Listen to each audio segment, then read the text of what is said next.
بسم اللہ الرحمن الرحیم۔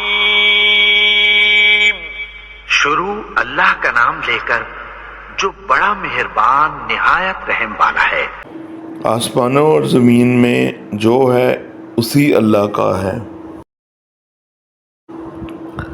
اور جو اس کے پاس ہیں وہ اس کی عبادت سے نہ سرکشی کرتے ہیں اور نہ تھکتے ہیں۔ بسم اللہ الرحمن الرحیم۔ السلام علیکم ناظرین و حاضرین، کیا حال ہے آپ کے؟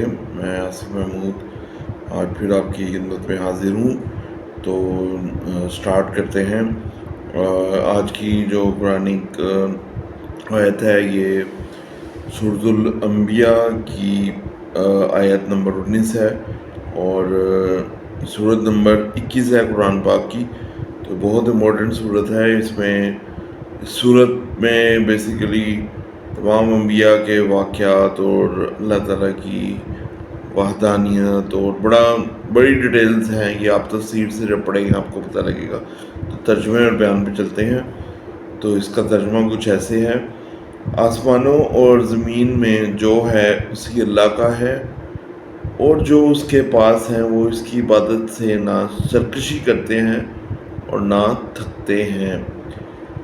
اچھا، اس میں سب سے پہلے تو یہ بتا دیا گیا ہے کہ آسمانوں اور زمینوں میں جو بھی کچھ ہے وہ اللہ تعالیٰ کا ہی ہے۔ بیسیکلی اللہ تعالیٰ کی وحدانیت، ملکیت اور بادشاہت کا بتا دیا گیا ہے، اور اب ساتھ ہی ذکر کر دیا گیا ہے ان لوگوں کا، مومنوں کا ذکر کر دیا گیا ہے کہ جو اللہ کے نزدیک ہیں، وہ اللہ تعالیٰ کی عبادت کرتے ہیں اور پورے دل لگی کے ساتھ کرتے ہیں، بالکل کوئی سرکشی نہیں کرتے اپنی عبادت میں، اور نہ ہی تھکتے ہیں۔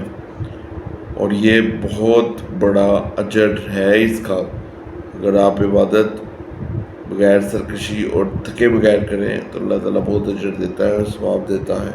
تو ہمیں بھی اس طرح عبادت کرنی چاہیے۔